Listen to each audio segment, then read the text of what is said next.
अजीज साथीज़ इकराम, मुअज़्ज़ज़ा मेहमानान निगरानी और मेरे प्यारे साथियों, अस्सलामु अलैकुम रहमतुल्लाहि व बरकातुहू। आज हम यहाँ गांधी जयंती मनाने के लिए जमा हुए हैं। ये दिन हर साल 10 अक्टूबर को मनाया जाता है। जो गांधी जी की पैदाइश का दिन है, वो एक ऐसे अजीम रहनुमा थे जिन्होंने अपनी जिंदगी कौम की खिदमत और इंसानियत की भलाई के लिए वक्फ कर दी।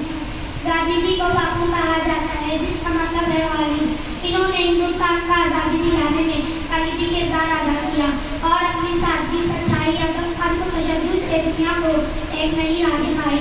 उनके ख्यालात आज भी हमारे लिए मशअले राह है। गांधी जी का ईमान था कि दुनिया सबसे ताकतवर हथियार सच्चाई और तशद्दुद है। वो हमेशा कहते थे कि सच्चाई की राह पर जो भी चलेगा वो कभी नहीं हार पाएगा। यही उसूल है। गांधी जी ने उन्होंने हिंदुस्तान को आज़ादी दिलाई। उन्होंने सच्चाई और हक के लिए हर किस्म की कुर्बानियाँ दी, लेकिन अपने उसूलों से कभी पीछे न हटे। उनके दम तशद्दुद की पॉलिसी हमें ये सिखाती है कि मोहब्बत और अमन से भी बड़े से बड़े मकसद हासिल किया जा सकता है।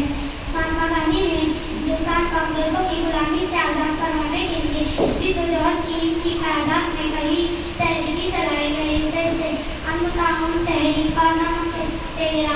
उनकी क़यादत के बगैर हिंदुस्तान की आज़ादी का होना मुश्किल था। इस मौके पर एक शेर याद आता है, मोहब्बत की जुबां से जंग जीती है गांधी ने। मोहब्बत की जुबां से जंग जीती है गांधी ने। नफरत की दीवारें तोड़ी और पैगाम दिया है प्यार का। गांधी जी की सादगी की शख्सियत का है मिसाली। वो हमेशा कदर का लिबास पहनते थे और हमें भी खुद ही मिसाली की तालीम भी देते। वो कहते थे कि हम दूसरे तालीम खुद कभी होना चाहिए। उनके ख्यालात आज भी हमें अपनी ज़िंदगी में सादगी और मिसाली की तालीम भी देते हैं।